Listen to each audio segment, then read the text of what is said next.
ನಮಸ್ಕಾರ. ಸಂಕಲ್ಪ ಸಿದ್ಧಿ ಕಾರ್ಯಕ್ರಮಕ್ಕೆ ತಮ್ಮೆಲ್ಲರಿಗೂ ಆತ್ಮೀಯ ಸ್ವಾಗತ ಹೇಳ್ತಾ ಇರೋದು ನಾನು ಅನುಷಾ. ಮೊದಲನೇ ಬಾರಿ ವೀಕ್ಷಿಸ್ತಿದ್ದೀರಾ ಅಂತಂದರೆ ಈಗಲೇ ಸಬ್ಸ್ಕ್ರೈಬ್ ಮಾಡಿ, ನಮ್ಮ ವಿಡಿಯೋಸ್ನ ಲೈಕ್ ಮಾಡಿ. ಕಾರ್ಯಕ್ರಮದಲ್ಲಿ ನಮ್ಮ ಜೊತೆಲಿದ್ದಾರೆ ಸ್ಪಿರಿಚುವಲ್ ಗುರು ಡಾಕ್ಟರ್ ವಿಷ್ಣುದತ್ತ ಗುರುಜಿಯವ್ರನ್ನ ಕಾರ್ಯಕ್ರಮಕ್ಕೆ ಸ್ವಾಗತಿಸೋಣ. ನಮಸ್ತೆ ಗುರುಗಳೇ, ಕಾರ್ಯಕ್ರಮಕ್ಕೆ ಭಕ್ತಿಯ ಸ್ವಾಗತ. ನಮಗೆ ನವರಾತ್ರಿಯ ವಿಶೇಷತೆಗಳನ್ನ ಕಳೆದ ಕೆಲವು ಸಂಚಿಕೆಗಳಿಂದ ತಿಳಿಸ್ತಾ ಬಂದಿದ್ದೀರಾ. ಇನ್ನು ಇವತ್ತು 3ನೇ ದಿನ ಆಗಿರೋದ್ರಿಂದ ಯಾವ ದೇವಿಯ ಆರಾಧನೆಯನ್ನು ನಾವು ಮಾಡಬೇಕಾಗತ್ತೆ, ಯಾವ ರೀತಿಯಾಗಿರುವಂಥ ನೈವೇದ್ಯವನ್ನು ನೀಡಬೇಕಾಗತ್ತೆ, ಮಾಡೋದ್ರಿಂದ ಸಿಗುವಂಥ ಫಲಗಳು ಯಾವ ರೀತಿ ಇರುತ್ತೆ, ಇದ್ರ ಬಗ್ಗೆ ವೀಕ್ಷಕರಿಗೆ ತಿಳಿಸ್ಕೊಡಿ. ಓಂ ವಿಶ್ವಸ್ಮೈ ನಮಃ. ಪ್ರೀತಿಯ ಬಂಧುಗಳೇ, ನವರಾತ್ರಿಯಲ್ಲಿ ನಮ್ಮ ಅಕ್ಕಪಕ್ಕ ನಡೀತಕ್ಕಂತಹ ಎಲ್ಲ ದೇಗುಲಗಳಲ್ಲೂ ಕೂಡ ಭಾರತಾದ್ಯಂತ ಬಹಳ ಅದ್ಭುತವಾಗಿ, ವೈಭವೋಪೇತವಾಗಿ, ಅತ್ಯಂತ ಆನಂದ ಆಕರ್ಷಣೀಯವಾಗಿ ಎಲ್ಲ ದೇವಸ್ಥಾನಗಳಲ್ಲೂ ಅಲಂಕಾರಗಳನ್ನು ಕಣ್ತುಂಬಿಸ್ಕೊಳ್ತಕ್ಕಂತಹದರ ಜೊತೆಗೆ ಯಜ್ಞ ಯಾಗಾದಿಗಳನ್ನು ನಾವು ಪಾಲ್ಗೊಳ್ತೀವಿ. ಆದರೆ ಮನೆಯಲ್ಲಿ ಅಮ್ಮನ ಸಾನ್ನಿಧ್ಯಕ್ಕೆ ಒಂದಷ್ಟು ಅವಕಾಶವನ್ನು ಕೊಡ್ತೀವಿ ಅಂತಂದರೆ ಇವತ್ತು ಚಂದ್ರಘಂಟಾ ದೇವಿಯನ್ನು ಆರಾಧನೆ ಮಾಡ್ತೀವಿ. ಆ ಚಂದ್ರಘಂಟಾ ದೇವಿಯನ್ನೇ ಆ ಒಂದು ಕುಮಾರಿಯಲ್ಲಿ, ಆ ಕುಮಾರಿ ಪೂಜೆ ಮಾಡ್ತೀರಲ್ಲ, ಅಲ್ಲಿಯೇ ನೀವು ಆಕೆಯನ್ನು ಕಾಣಬಹುದು. ಸಾಧ್ಯ ಆದರೆ ನಿಮ್ಮ ಮನೆಯಲ್ಲಿ ಬರೋದು ಹೆಣ್ಣು ಮಗು ಅದನ್ನು ಮಾಡ್ತಪ್ಪ, ಆ ಮಗುಗೆ ನೀವೇನು ತಿನ್ನಿಸ್ತೀರೋ ಅದೇ ನೈವೇದ್ಯ ಆಗ್ತಕ್ಕಂಥದ್ದು. ಯಾರೋ ಒಬ್ಬ ಬಡಬಗ್ಗರು ಬಂದು ನಿಮ್ಮ ಮನೆ ಹತ್ರ ಅಂಗಲಾಚಿ ಕೇಳ್ಕೊಂಡ್ರು ಅಂತಂದರೆ ಗೊತ್ತಿಲ್ಲ, ಅವಳು ಆ ರೂಪದಲ್ಲಿ ಹಸಿವಿಗಾಗಿ ನಿಮ್ಮ ಮನೆ ಹತ್ರ ಬರ್ತಾಳೆ ಅಂತ ನೀವು ಮರ್ತಿದ್ರೆ, ಎಲ್ಲ ಮಾಡಿ ಅದನ್ನು ಮರ್ತಿದ್ರೆ ಹಂಗೂ ಬರ್ತಾಳಂತೆ ಅವಳು. ಆದರೆ ಆ ನೈವೇದ್ಯನ ಸ್ವೀಕಾರ ಮಾಡ್ತಾಳಂತೆ. ಅಂತಹ ಚಂದ್ರಘಂಟಾ ದೇವಿಯು ಆ ಘಂಟ ಅವಳ ಮಸ್ತಕದಲ್ಲಿ ಕಾಣುತ್ತೆ. ಆ ಮಸ್ತಕದಲ್ಲಿ ಆ ಗಂಟೆ ಕಾಣತಕ್ಕಂತಹದ್ದು ದಶಭುಜಗಳನ್ನು ಹೊಂದಿರ್ತಾಳೆ ಆಕೆ. ಅಂತಹ ದಶಭುಜಗಳು ಚಿನ್ನದ ವರ್ಣದವಳಿಂದ ಕೂಡಿರುತ್ತಾಳೆ. ಅಂತಹ ಚಿನ್ನದ ವರ್ಣದ್ದು ದಶಭುಜಗಳಿಂದ ಕೂಡಿರತಕ್ಕಂತಹ ಆ ದೇವಿ ಮಣಿಪೂರಕ ಚಕ್ರಕ್ಕೆ ಅಧಿಷ್ಠಾನ ದೇವತೆ ಆಗಿರುತ್ತಾಳೆ. ಏನು ಅಂತಂದರೆ ಪೈಳಲ ಸದಳ. ಎಷ್ಟು ಅಂತಂದರೆ ನಾವೇನಾದರೂ ಮಾಡಬೇಕು ಅಂತ ಹೊರಟ್ರೆ, ಖುಷಿಯಿಂದ ಸಂತೋಷ ಮಾಡಲಿಕ್ಕೆ ಹೊರಟ್ರೆ ಅವಳೆಲ್ಲವನ್ನು ಕೂಡ ಕರುಣಿಸ್ಕೊಡ್ತಾಳಂತೆ. ಅಂತಹ ಚಂದ್ರಘಂಟಾ ದೇವಿಯ ಮಂತ್ರವನ್ನು ಹಾಗೆಯೇ ಆ ದೇವಿಯನ್ನು ಕೂಡ ತಾವಿದೀಗ ಕಾಣ್ತಾ ಇದ್ದೀರಿ. ಆ ಚಂದ್ರಘಂಟಾ ದೇವಿಯ ಕೃಪೆಗೆ ತಾವೆಲ್ಲರೂ ಕೂಡ ಒಳಗಾಗ್ತಾ ಇದ್ದೀರಿ. ಓಂ ಪಿಂಡಜ ಪ್ರವರಾರೂಢ ಚಂಡಕೋಪಾಸ್ತ್ರ ಕೈರ್ಯುತ ಪ್ರಸಾದಂ ತನುತೆ ಮಹ್ಯಂ ಚಂದ್ರಘಂಟೇತಿ ವಿಶ್ರುತಾ. ಚಂದ್ರಘಂಟೇತಿ ವಿಶ್ರುತಾ.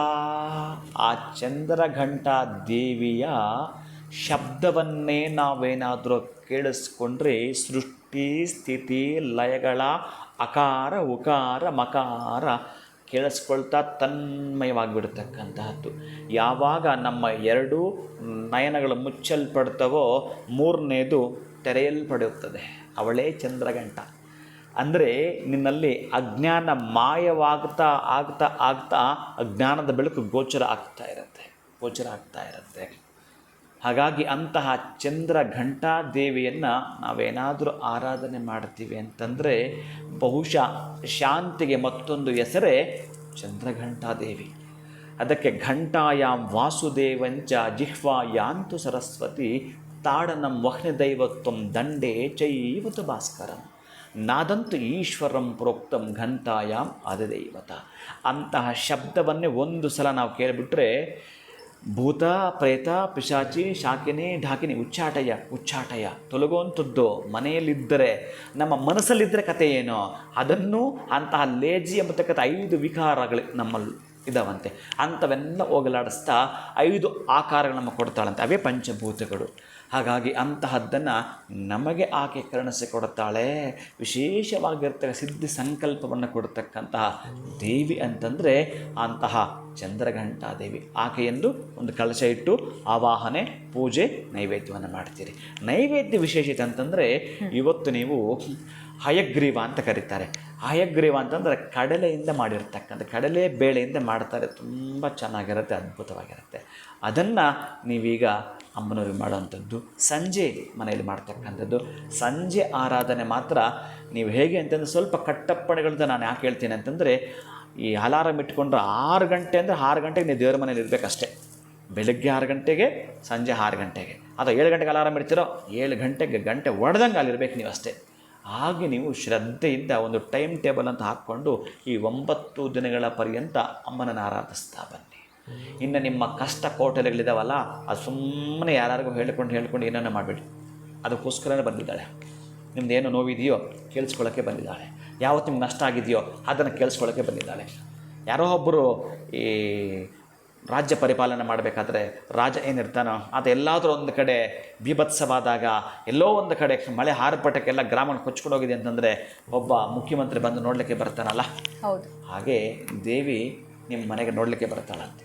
ಆಕೆಯೇ ಕೇಳಿಸ್ಕೊಳಕ್ಕೆ ಬರ್ತಾಳಂತೆ. ನೀವೆಲ್ಲೋ ಹೋಗಿದ್ರಲ್ಲ ಕೊಲ್ಲಾಪುರ, ನೀವೆಲ್ಲೋ ಹೋಗಿದ್ರಲ್ಲ ಚಾಮುಂಡಿ ಬೆಟ್ಟ, ಅಲ್ಲೆಲ್ಲ ಕೂಡ ಅದಲ್ಲ. ಇವತ್ತು ನೀವು ಪ್ರೀತಿಯಿಂದ ಕರೆದಾಗ ನಿಮ್ಮ ಮನೆಗೆ ಆ ಚಂದ್ರಘಂಟ ಬರ್ತಾಳೆ. ನಿಮ್ಮ ಮನೆಯಲ್ಲಿ ಜಗಳಗಳು, ಕದನಗಳು, ಕಲಹಗಳು, ವ್ಯವಹಾರದಲ್ಲಿ ಕಲಹಗಳು ಯಾವುದು ಆಗದಾಗಿ ಇರಬೇಕು ಅಂತಂದರೆ ಚಂದ್ರಘಂಟಾದೇವಿ ನಾವು ಒಮ್ಮೆ ನೋಡ್ತಾ ನೋಡ್ತಾ ನೋಡ್ತಾ ಸ್ಮರಣೆ ಮಾಡಿ. ನಿಮ್ಮ ಸ್ಫುರಣಕ್ಕೆ ಅದು ಹೋಗಲಿ, ಎಲ್ಲವನ್ನು ಕೂಡ ಆಕೆ ನಿಮಗೆ ಕರುಣಿಸಿಕೊಡ್ತಾಳೆ. ಖಂಡಿತ ಗುರುಗಳೇ, ಈ ದಿನ ನಾವು ಚಂದ್ರಘಂಟಾ ದೇವಿನ ಯಾವ ರೀತಿ ಆರಾಧನೆ ಮಾಡಬೇಕು ಅಂತ ತಿಳಿಸ್ಕೊಟ್ರಿ. ಇನ್ನು ನಮಗಿರುವಂಥ ಸಮಸ್ಯೆಗಳು, ಕಷ್ಟಗಳನ್ನ ಯಾರೋ ಬಳಿ ಹೇಳ್ಕೊಳ್ಳೋದಲ್ಲ, ದೇವಿನೇ ನಮ್ಮ ಮನೆಯಲ್ಲಿ ಇರ್ತಾಳೆ. ಮೌನವಾಗಿ ನಾವು ಹೇಗೆ ಪೂಜೆ ಮಾಡಬೇಕು ಇವತ್ತಿನ ದಿನ ಅಂತ ತಿಳಿಸ್ಕೊಟ್ಟಿದ್ದೀರಾ. ನೈವೇದ್ಯ ಹೇಗಿರಬೇಕು ಅಂತ ಕೂಡ ತಿಳಿಸಿದ್ದೀರಾ. ಧನ್ಯವಾದಗಳು ತಮಗೆ. ನಮಸ್ಕಾರ. ಹರೇ ಶ್ರೀನಿವಾಸ. ಸೊ ಮುಂಚಿತವಾಗಿಯೇ ನಮಗೆ ಗುರುಗಳು ತಿಳಿಸ್ಕೊಟ್ಟಿದ್ದಾರೆ. ಇವತ್ತು ನಾವು ಯಾವ ದೇವಿಯ ಆರಾಧನೆ ಜೊತೆಗೆ ಯಾವ ನೈವೇದ್ಯವನ್ನು ಕೂಡ ಮಾಡಬೇಕು ಅಂತ ವಿಡಿಯೋನ ಮುಗಿಸುವಂಥ ಸಮಯ ಆಗಿದೆ. ನಮಸ್ಕಾರ.